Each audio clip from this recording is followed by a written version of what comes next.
Welcome. Now I'm doing an experiment with my voltmeter tuned into hertz frequency. Let's see what happens when I touch the bunk bed.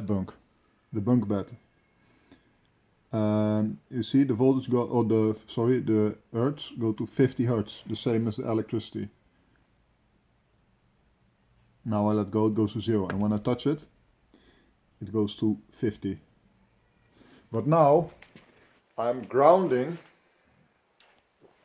the thing, and just gonna connect the cable, and let's see what happens now.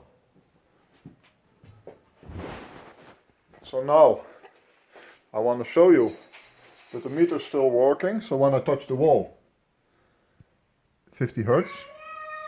When I let go, it goes back to 0. But now when I touch the bed, let's see what's happening. And it remains 0.